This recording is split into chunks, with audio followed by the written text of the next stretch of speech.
La Puerta del Tiempo. Producción y locución, Mauro Conti y Daniel Murúa. Edición y sonido, Erika Quinteros.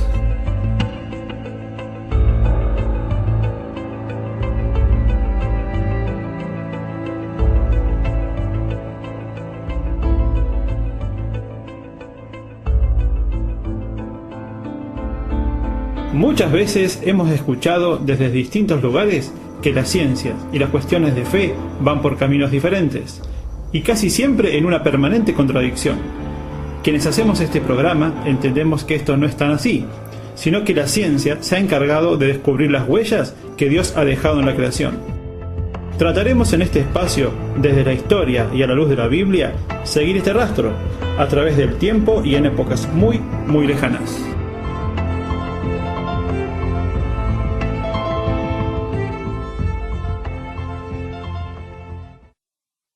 La gloria de Dios y la honra del hombre. Salmos 8. Oh Jehová, Señor nuestro, cuán glorioso es tu nombre en toda la tierra. Has puesto tu gloria sobre los cielos. De la boca de los niños y de los que maman fundaste la fortaleza.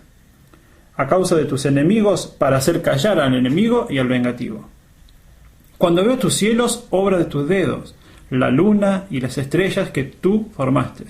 Digo, ¿qué es el hombre para que tengas de él memoria, y el hijo del hombre para que lo visites? Le has hecho poco menor que los ángeles, y lo coronaste de gloria y de honra. Le hiciste señorear sobre las obras de tus manos. Todo lo pusiste debajo de sus pies, ovejas y bueyes, todo ello, y asimismo las bestias del campo, las aves de los cielos y los peces del mar, todo cuanto pasa por los senderos del mar. Oh Jehová, Señor nuestro, cuán grande es tu nombre en toda la tierra. Hola, bienvenidos a al tercer programa que denominamos Las Puertas del Tiempo. Y como ya hemos dicho antes, este tercer programa ya nos ha ablandado un poco el habla, el entendimiento, y lo estamos haciendo ya más con una conciencia más tranquila, ya no nos tiembla tanto las manos. Y elegiste este salmo porque me gustó muchísimo justamente de lo que estamos hablando, de la creación de Dios, de todo lo que hizo sus manos, todo lo que hoy vemos y podemos tocar, y los amaneceres, los atardeceres, todo eso que es tan bello lo hizo Dios. Y bueno, y creo que se reflejaba un poco en este Salmo 8 y me gustó y empezarlo de esta manera. Hola Daniel, ¿cómo andas, amigo? ¿Qué tal, Mauro? Creo que no hay mejor forma de empezarlo, ¿no? Porque está totalmente relacionado con las temáticas que venimos tratando. Estábamos, que es justamente lo que la línea que vamos a recuperar hoy, acerca de cómo Dios en un principio fue formando, creando, como algunas cuestiones, algunos factores, si después desestabilizaron, o entendemos desestabilizaron esa creación primitiva, que luego Dios reordenó, por decirse así, y concluíamos en el último programa con la tierra de una manera como nos es muy distinta como la tenemos hoy, ¿cierto? Con toda la parte seca, digamos, todos los continentes unidos, esa es la teoría de la Pangea, y las aguas ubicadas en otro lugar rodeándola. O sea, para que nuestra imaginación pueda de alguna manera reconstruir esto, era una isla rodeada por los océanos, ¿no? Y ahí concluimos. Y te decía que me parece fantástico, qué bueno el empezar este programa justamente con este salmo, el Salmo 8, ¿no? Que justamente está hablando de lo que vos estás nombrando ahí, de la creación, y lo que queremos continuar y desarrollar, que tenemos mucho para hablar de la creación. ¿Por qué lo elegí? Porque también habla de la creación de los animales, lo que vamos a hablar hoy, la creación del ser humano, y la creación de las estrellas. Y acá lo cita en este salmo, entonces es una forma de anunciar lo que vamos a ir desarrollando. Y bueno, me alegro que te haya gustado, Dani. Y bueno, vamos nomás entonces. La gente, quizás nuestros oyentes no tienen oportunidad de ver, pero queremos agradecer a una amiga de Buchardo que nos ha enviado una receta austríaca. Ustedes no se imaginan la torta que estamos degustando de banana, chocolate y nueces, acompañado de un cafecito. Un cappuccino. Un cappuccino. Un cappuccino de avellanas. Ajá. Esa es una... Cerramos los ojos y parece que estuviéramos en Austria. En Austria, sí, en Salzburgo, frente a la casa de Mozart. Bueno, ya que nos permitimos esta pequeña broma, que es cierto lo de la torta, no es ninguna broma, pero bueno, vamos a seguir continuando. Vamos a continuar, mejor dicho, con el desarrollo. ¿Cómo se llama nuestra amiga? Se llama Zulema Garaya. Muchas gracias, Zulema, y si escuchas este programa, pero mira, sentite más que honrada porque estamos haciendo honor a tu creación. Yo creo que lo va a escuchar, se lo debe llegar al programa. Así que... Bueno. Hoy tenemos, como dijimos, mucho por desarrollar y vamos a darle inicio. Una vez más les agradecemos que estén del otro lado escuchándonos y vamos a hablar de la creación. Vamos a empezar por el principio, como quien dice, por la creación de los astros, del Sol, la Luna y las estrellas, que fueron creadas juntamente con el universo por Dios. Mira, te doy como una introducción. Bien. Génesis 1, para que siempre recomendamos lo mismo, pero no está de más. Como decía Pablo, no me es molesto repetir las mismas cosas, como decía en una de sus cartas, ¿no? Siempre aconsejamos, quien disponga de un tiempito para escuchar este programa, a veces quizá no se puede porque vas en el auto o estás haciendo otra actividad, pero quien pueda, tómese la molestia de tener una Biblia a mano e ir buscando los pasajes que se van citando porque van a ser de mucho provecho, ¿no? Sí. Y en Génesis capítulo 1, los versículos 14 y 15 comienzan con esta afirmación. Dice, haya lumbreras. Lumbreras. Justamente, cuando se refiere Dios, la palabra de Dios a lumbreras, está hablando claramente de astros, no celestes, sino en realidad de un astro que es el Sol, que tiene su luz propia, que es una lumbrera que alumbra, y después sí estaremos hablando de un astro celeste como es la Luna, que recibe la luz del Sol y la proyecta sobre la Tierra, de lo que se denomina científicamente luz cinérea. Esas dos lumbreras fueron creadas por Dios, claro está, y puestas en el firmamento, junto con las estrellas y todas las nebulosas y galaxias que podemos imaginar e incontables. ¿Qué pasa con estos dos conocidos y astros, que es el Sol y la Luna? Bueno, con el juicio sobre la primera tierra, recordemos que en el programa anterior habíamos hablado del Edén mineral, ese que estaba constituido por todos los metales y minerales preciosos que hoy en día se comercializan y a alto precio. Bueno, en ese Edén existían por doquier. Durante ese juicio sobre ese Edén, estas lumbreras habían dejado de alumbrar sobre la tierra. Luego del juicio, ¿no es cierto? Luego del orden, del caos, de la teoría de la brecha de la que hablamos, Dios con la creación empieza a ordenar la tierra, y para que haya un orden las restablece al Sol, la Luna, para que calienten la tierra y para que empiecen a indicar estaciones. Y acá hay una palabra muy importante para detenerse. Estamos hablando de las estaciones climáticas, las que hoy conocemos. Antes que empieces a desarrollar el tema de las estaciones, para quienes toman o se incorporan recién en este momento, desarrollamos en programas anteriores la teoría de la brecha, ¿cierto? La que mencionabas recién, y la cual en dos palabras decía que entre Génesis 1.1 y Génesis 1.2 se había producido una situación, la rebelión de Satanás y sus ángeles, y eso había generado digamos un caos que es en el que se encuentra la Tierra cuando la retomamos en Génesis 1.2.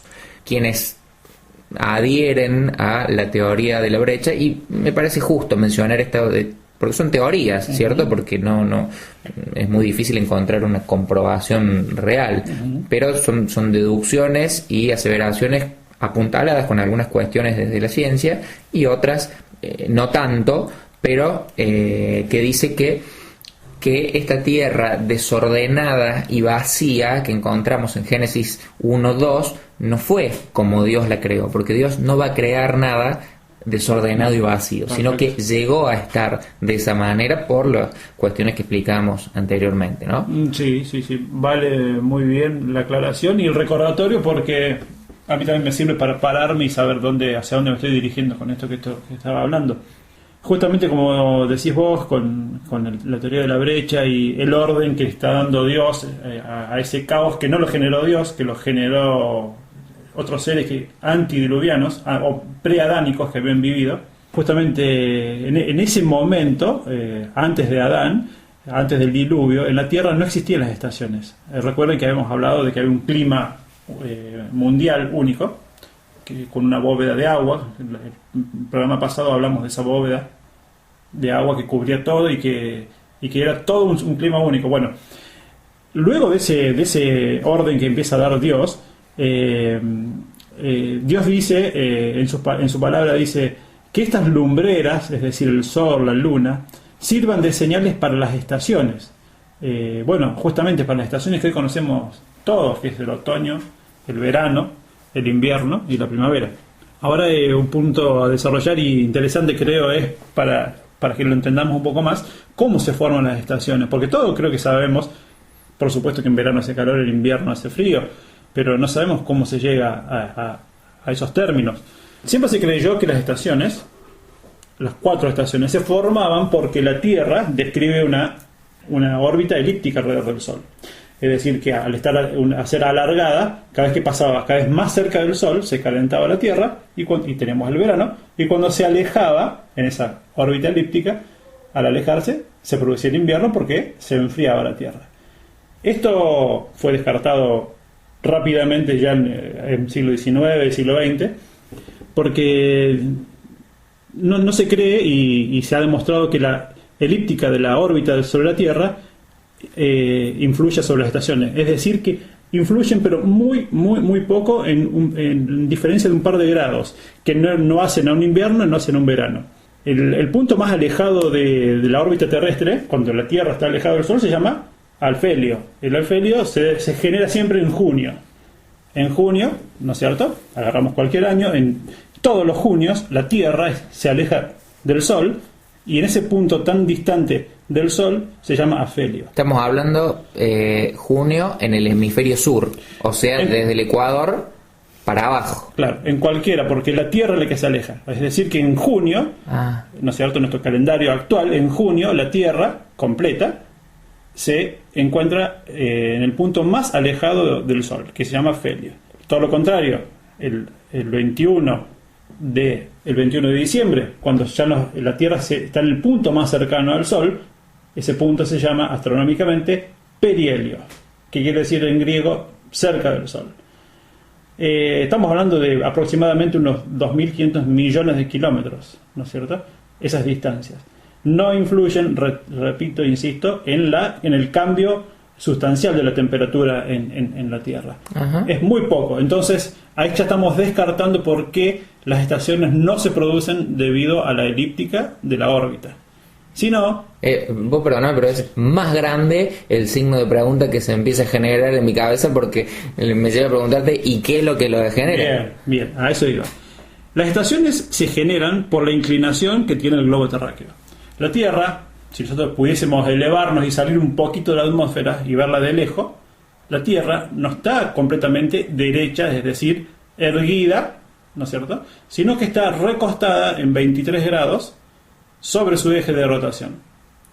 Ahí está el secreto, ahí está el meollo de la cuestión de por qué se genera el verano en el hemisferio norte el 21 de junio y el verano en el hemisferio austral el 21 de diciembre. ¿Por qué? Porque esa inclinación, sumado a la rotación de la Tierra, sumado a la traslación, cuando la parte de abajo de la Tierra, que es el hemisferio sur, está más cercano al Sol, por ende esa inclinación de 23 grados aleja al hemisferio norte del Sol, lo aleja varios kilómetros, y esa incidencia de varios kilómetros ya lo enfría. Cuando da toda la vuelta, si seguimos con la misma constancia de la inclinación del eje, el hemisferio norte pasa por atrás del Sol y ya se calienta, y queda el hemisferio sur hacia abajo, alejado. Entonces ahí tenemos siempre el secreto de por qué se dan las estaciones, ¿no es cierto? En los 4 puntos de la órbita elíptica. Creo que se entendió. Claro, sí, la verdad que sería mucho más ilustrativo poder tener un gráfico, tener alguna pelota, digamos, para que nos signifique. Pero entonces las estaciones se generan no por la distancia de la Tierra con respecto al Sol en su traslación, sino por la inclinación del eje sobre el cual la Tierra gira sobre sí misma. Excelente, Dani. Te sacaste un felicitado. Bueno, yo les aclaro, felicitado es muy viejo, no diga felicitado porque no existe más. Sí, no estamos chavando con la edad. Yo les aseguro a quienes están escuchando que esto no lo hemos conversado antes y yo estoy tratando de entenderlo. Bien. El secreto, entonces, como decís, Dani, bien vos, es el eje, es la inclinación sobre su rotación del eje en 23 grados. Cuando una parte, la parte norte, se enfría, se calienta la parte sur, justamente porque con la rotación y sumado a la traslación, que son los 365 días del año, siempre el Sol va a estar tocando lumínicamente más en un hemisferio que el otro, debido a la inclinación de los 23 grados. Distinto sería si fuese de 90 grados. Pegaría siempre en el ecuador el Sol, entonces no habría estaciones, sería un clima templado. Bien. Entonces, por eso Dios creó, no por nada, creó el eje de inclinación de la Tierra para que podamos cosechar en verano, sembrar en primavera. Es interesante notar o hacer ver que esta cuestión de las estaciones se pone, digamos, de manifiesto y en funcionamiento una vez que cae la bóveda de agua. Exacto. Una vez que cae la bóveda de agua que envolvía la Tierra, produciendo un efecto invernadero y un clima único, sin estaciones. Porque el efecto invernadero es justamente, sería bueno que se nos venga a la mente un invernadero cuyas paredes y techos son transparentes, que permite que entre la luz y el calor e impide que se esfume el calor justamente. La luz puede refractarse e irse. La humedad, bien dicho, la humedad y el calor quedan atrapados dentro de ese invernadero. Lo que está pasando hoy en la actualidad es eso. Los gases, ya lo vamos a desarrollar mucho más adelante, pero brevemente, los gases de los aerosoles que se han prohibido y muchos otros químicos clorados hacen que el Sol penetre la atmósfera, el rayo del Sol, pero rebote varias veces y sobrecaliente el espacio de aire que hay entre la atmósfera y la superficie terrestre. Entonces, en la época de antidiluviana, la bóveda esa hacía ese trabajo. Por supuesto que no había nada de químicos en el ozono ni nada, pero ese era el clima mundial que había y único. Esta bóveda de agua, podemos verla, digamos, es algo que es un detalle que normalmente suele pasarse por alto o uno no alcanza a interpretarlo si es que no te lo dicen. Cuando en Génesis, en los versículos, cuando dice Dios separó las aguas de arriba de las aguas de abajo. Las aguas de abajo son lo que describimos anteriormente como los océanos, y las aguas de arriba son esa bóveda de agua que provocaba ese clima único, subtropical, digamos, ideal, que generaba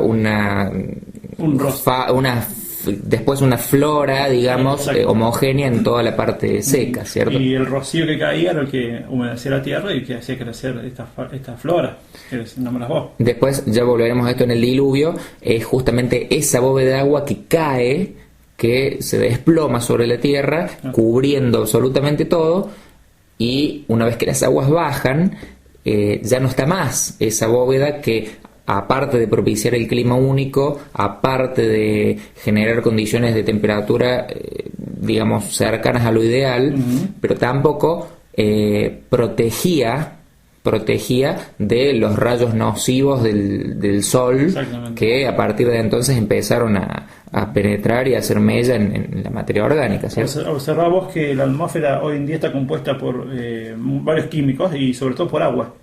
Y ese agua es de la evaporación que se ha generado durante millones de años.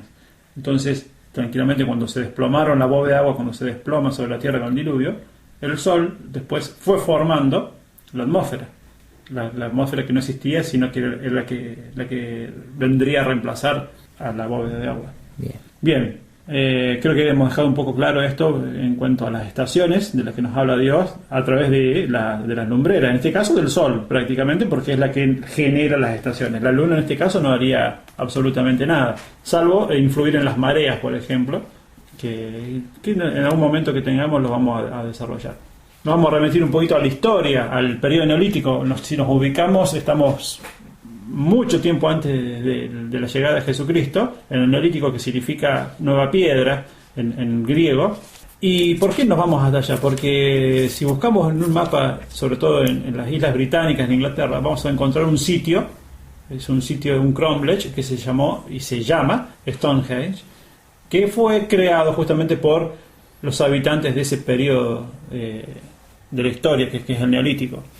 ¿Qué viene a ser el Stonehenge? Bueno, como dije, es un tipo de cromlech. ¿Qué es un cromlech? Es un monumento megalítico construido básicamente por piedras de arenisca pesadísimas, que se hacían como centros rituales para marcar la llegada del verano, sobre todo. No del invierno, ni del otoño, ni de la primavera, sino del verano. ¿Y cómo hacía esta gente?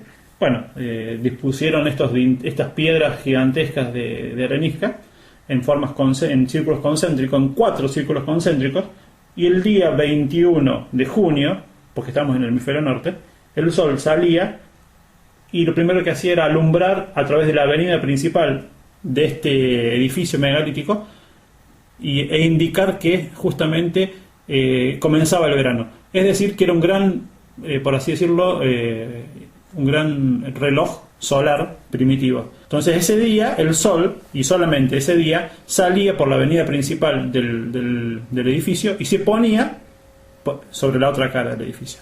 Mira vos la magnitud de lo que estás diciendo, ¿no? Que estamos hablando de miles de años, o sea, mínimamente 10.000 años antes de Cristo. Mínimamente, gente que ya digamos, tenía algún conocimiento de las estaciones, que tenía algún conocimiento de la influencia de las lumbreras, en este caso del sol, y había podido realizar alguna construcción. Yo entre paréntesis digo que seguramente nos hemos encontrado con estos monumentos en alguna foto, en algún folleto turístico. Es más, disculpa, en los protectores de pantalla del Windows sale. Ajá. Es una... sí, sale, así que muy importante. Es Stonehenge. En Stonehenge, sí, y como decía Dani, acertadamente, esta gente ya tenía un conocimiento bastante avanzado en astronomía y sabía cuándo era el momento exacto para la siembra, ¿no es cierto? Justamente en el verano. Bueno, hoy en día ya sabemos que podemos sembrar en primavera, pero esa gente, estamos hablando de miles de años, prácticamente, o cercano a los 10.000 años antes de Cristo, bueno, y ya eran muy avanzados para la época, creo yo. Bien, espero que les interese todo lo que estamos desarrollando. Para aquel que recién llega y nos sintoniza, estamos hablando de las estaciones, de la creación del sol, la luna, las estrellas por Dios, allá por el Génesis. Sí, yo quisiera cerrar este espacio también abordando muy de refilón, pero para no dejar de mencionar otra connotación también con respecto a las señales de estos astros. Estaba leyendo acá la misma palabra de Dios, donde continúa diciendo, después de la creación de las estrellas, del sol y de la luna, y sirvan de señales para las estaciones. Y la traducción dice estaciones, que es tiempos determinado por Dios. En cuanto a la palabra señales, el significado es señales de los acontecimientos futuros. Por lo tanto, lo que aquí está diciendo es que estos astros también tenían eran señales determinadas para, y el hombre tenía esa facultad de leer los astros o de descifrarlos de alguna manera, de descifrar esos acontecimientos futuros por medio de estas señales, ¿no? Vamos a empezar por otro lado. Esto le fue prohibido cuando el hombre empezó a mal utilizarlo. Es importantísimo señalar que todo lo que es relacionado con adivinación, todo lo que hoy hasta quizá tiene una connotación inocente, como lo que es el horóscopo, como que son el leer las cartas, el consultar a divinos, eso está totalmente opuesto a lo que Dios quiere. O sea, está totalmente prohibido por Dios en muchísimos lugares de la Biblia todo lo relacionado a la adivinación, ¿cierto? Y es de conocimiento de todos que todas estas cuestiones desde los horóscopos están basados en la lectura justamente de los astros y de este tipo de cosas, ¿no? Sí. Más allá de que muchos se utilicen como de manera fraudulenta, por decir por usar algún término, que sean cosas que se utilizan para lucrar, pero tienen una raíz justamente en estas cuestiones, ¿no? Viene a mi mente, hay un libro muy antiguo que se llama el libro de Enoc. Enoc, aquel que no murió, sino que caminó con Dios y no conoció la muerte. Bueno, hay un libro donde él describe muchas cosas. No es un libro, por supuesto, de circulación muy corriente, sino que hay que buscar un poco para encontrarlo, y ahí trata un poquito de cómo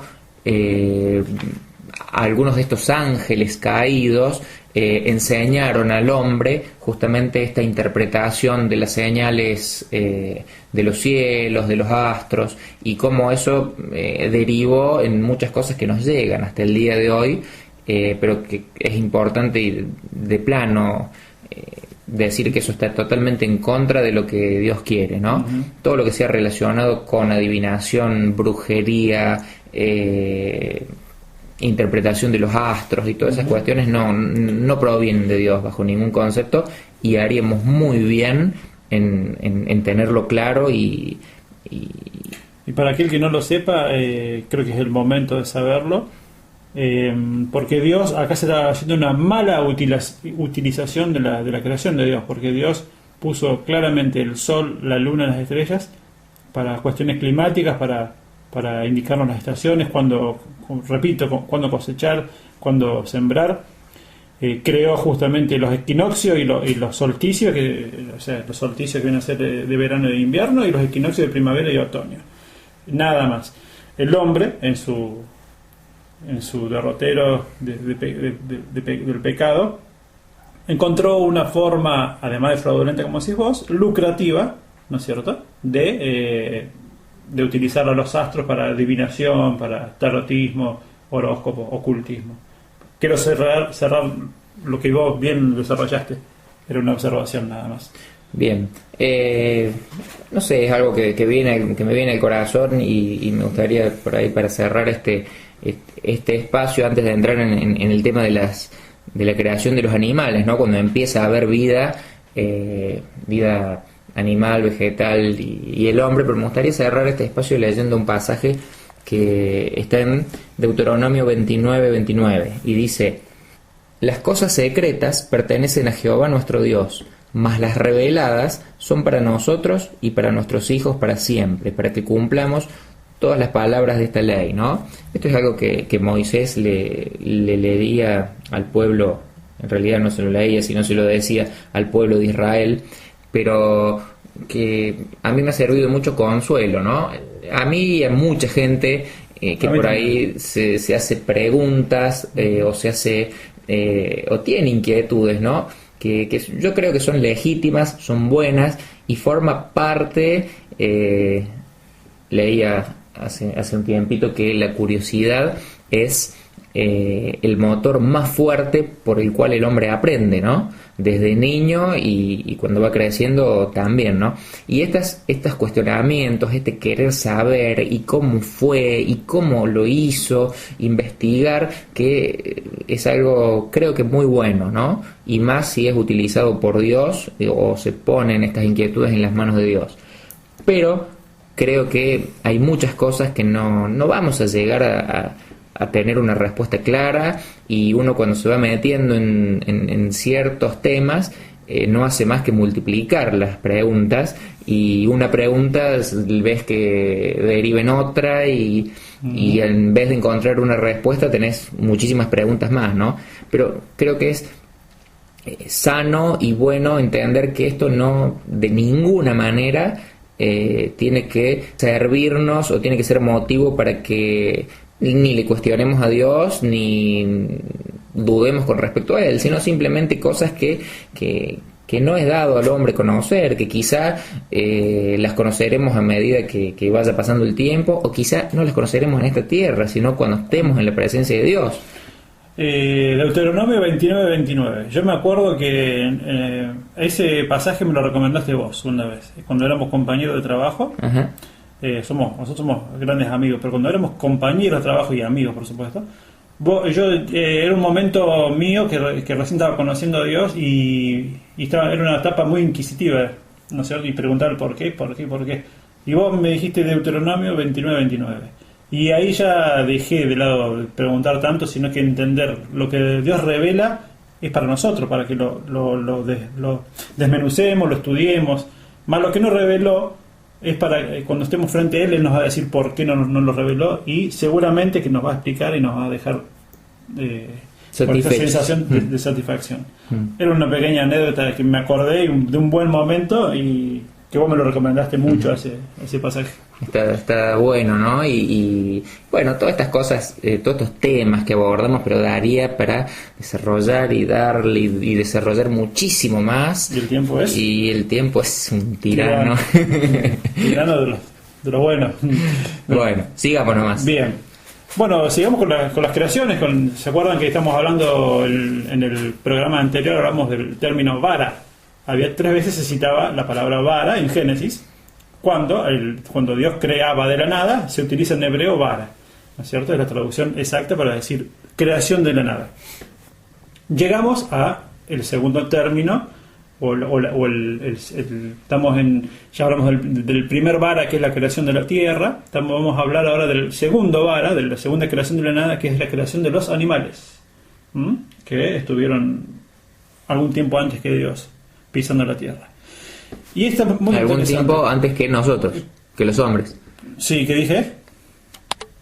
La aparición de los animales, que estuvieron un buen tiempo antes que el hombre, pisaron la tierra mucho tiempo antes que Adán. Bueno, hoy vamos a hablar también esta palabra que mucho se la ha cuestionado, perseguido, que se llama evolución. Esta palabra que la vamos a tocar un poco. Y yo creo... es una parte también, tipo una hipótesis, una teoría que yo tengo, que la evolución la utilizó Dios, claramente. Entiéndase, no venimos ni descendemos de una célula o de una ameba que nos transformamos en un pez, en un mono y en el hombre. No, yo estoy hablando de que Dios puso tanto al hombre y a la mujer y a cada especie de animales, los puso sobre la tierra, los hizo macho y hembra, ¿no es cierto? Y que de ahí, de esos animales primitivos, fueron surgiendo los animales actuales, a los que conocemos hoy. Acá hay un ejemplo que me gustaría citar, que el ejemplo del caballo, por ejemplo, del Equus caballus, en latín. Vamos a hablar del nombre latín científico del caballo. Dios, estoy seguro, y la Biblia lo dice, creó a los animales, por supuesto, y en el caso del caballo puso al caballo macho y a la hembra, ¿no es cierto? Y estos animales se fueron reproduciendo, y no solamente que se fueron reproduciendo, sino que estos animales se fueron dispersando por la tierra. Nótese que cada vez que avanzaban sobre la superficie terrestre iban a ir encontrando climas distintos, fríos, calientes o cálidos, mucha pastura, poca pastura. Y ahí yo creo que es donde entra la evolución, esta evolución de Dios, que permite que esos animales, estamos hablando del ejemplo del caballo, empiecen a evolucionar en otros animales, como los que conocemos actualmente, que puede ser el caballo actual, la cebra, el burro, la mula, y el caballo de Przewalski. ¿Qué es el caballo de Przewalski? Es un caballo que hoy en día está en peligro de extinción y se encuentra en algunos de los zoológicos más importantes, pero hay manadas que aún están galopando sobre las estepas de Mongolia, ¿no es cierto?, entre China y Rusia. Estos animales son los más parecidos a los caballos primitivos, ¿no es cierto?, que pisaron la tierra. Son muy particulares, tienen una serie de datos genéticos que los hacen particulares. No les crece la crin, es decir, que siempre tienen con la crin corta, igual que la cola, son medios petizos, y puede ser tranquilamente lo más parecido al caballo primitivo. Sí. No, que mira, estoy pensando y la palabra evolución en los ambientes cristianos siempre ha sido sinónimo de mala palabra o de cuestiones paganas, por usar un término muy muy poco en uso hoy, sí. Pero mira, el ejemplo que acabas de dar no es bárbaro, y estoy pensando, mira, a mí me gusta muchísimo el cine, ¿no? Y cuántas veces hemos visto en distintas películas, por ejemplo, el caso del elefante, los mamuts de pelo largo, que indudablemente hoy ya extintos, pero que son, digamos, antecesores de los elefantes que conocemos hoy. Tal cual. Es más, esa misma... Yo no sé si es correcto o porque no tengo los conocimientos biológicos o genéticos de genética para utilizar la palabra evolución, pero sí cambio, sí me viene la palabra adaptación, sí, de hecho que pasa en el hombre, no pasan no de un día para el otro, sino a lo largo de muchos años y muchos tiempos, pero el hombre también ha tenido ese tipo de adaptaciones de acuerdo al lugar donde vive, el lugar a donde, si nosotros vemos la gente que vive digamos en el Ártico, los esquimales, vemos cómo su físico, el físico es más bien robusto y con una gran acumulación de grasa, de capas de grasa que les sirven para retener el calor y adaptarse a ese clima frío. Si nosotros vemos la gente de color, la gente de una etnia negra, como se le llama, que es originaria de África, donde el clima es totalmente, donde el sol pega de lleno y donde hace muchísimo calor, y vemos adaptaciones con enormes cantidades de melanina, ya sea en el cabello y en la piel, que le permite resistir los rayos del sol que pegan directamente. El tema de la nariz, una nariz ancha que le permite capturar fácilmente mayor cantidad de oxígeno en las distintas actividades que tiene que hacer. Y vemos lo contrario quizá cuando vemos gente que vive en las zonas nórdicas, Suecia, Noruega, Dinamarca, como ya ahí no es necesario las cantidades de melanina, entonces por eso vemos, melanina, entre paréntesis digo, es el pigmento que hace que el pelo sea negro y la piel tenga determinado o cual color. Los ojos. Y los ojos también. Donde no hace falta tanta melanina, vemos como el hombre, el organismo de los seres humanos, vemos gente de características mucho más rubias, que es la ausencia de melanina en el cabello o en la piel de tez blanca. Entonces vemos cómo estos son algunos ejemplos, ¿no? Que podría, y gente quizá con mayores conocimientos podría explayarse o explicarlo de mejor manera, ¿no? Pero es bueno considerar que los organismos vivos se adaptan a su medio, se adaptan y el hombre, más que nadie, tiene una capacidad de adaptación muy, muy grande, ¿no? Y aquellos organismos que no se pueden adaptar, y bueno, en muchos casos han desaparecido, ¿no? Que es lo que en alguna medida y con otras palabras dijo Darwin con respecto a la selección natural, ¿no? En el origen de las especies. Lo resumiste perfectamente, Dani, lo que estamos desarrollando, y justamente yo creo que más que evolución hay una adaptación de los seres vivos, una perfecta adaptación justamente para sobrevivir. Es decir, que el cuerpo humano y el animal se adapta y sobreadapta para poder no solamente sobrevivir, sino también que dejar descendencia. Entonces, a eso es lo que estamos apuntando. No estamos negando para nada la creación de Dios. Sé que no venimos de una célula, ni de una ameba, ni de un mono, sino que nos puso Dios sobre la tierra, y bueno, y eso es lo que estamos tratando de hacerles llegar y y hacerlos participar. Yo seguramente, a mí me ha pasado, y el que esté del otro lado del micrófono, seguramente escuchándonos en este momento, se ha preguntado qué ha pasado con los animales que puso Dios sobre la tierra y que hoy en día no existen, no están más, que sí los encontramos en una foto o el esqueleto en un museo. Me parece oportuno por ahí leerte cómo fue esta secuencia de producción, así te doy pie a que vos lo desarrolles como creo que tenés pensado. Dice Génesis 1, el versículo 20, dice: después, ya en el quinto día, y dijo Dios: produzcan en las aguas seres vivientes y aves que vuelen sobre la tierra, en la abierta expansión de los cielos. Y creó Dios los grandes monstruos marinos y todo ser viviente que se mueve, que las aguas produjeron según su género, y toda ave alada según su especie. Y vio Dios que era bueno. Y Dios los bendijo diciendo: fructificad y multiplicaos, y llenad las aguas en los mares, y multiplíquense las aves en la tierra. Y fue la tarde y la mañana del día quinto.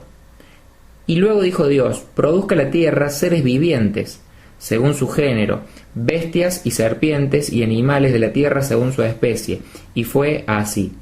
Esta cuestión me hace mucho ruido y me suena comprobando lo que decías vos acerca de según su especie. No es que una especie dio lugar a otra especie, sino que fueron, claro, dentro de la misma especie, cambios a lo largo del tiempo, cambios a lo largo de los climas.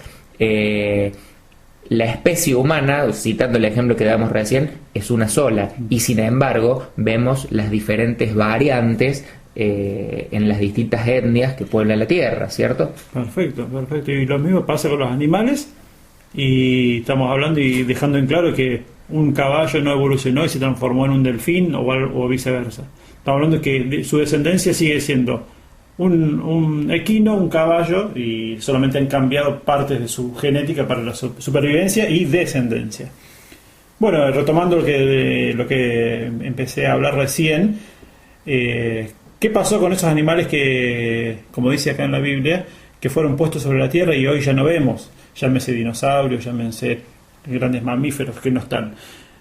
Científicamente se denominan megafauna. Mega de grande y fauna animal, del griego, cuya existencia es absolutamente probada y más que cierta por la cantidad de pruebas paleontológicas. Y si hay algún reticente, lo invito a que vaya al Museo Natural acá nomás de Córdoba, de la universidad, y se va a encontrar con gliptodontes, megaterios, esmilódones, y hay una especie particular.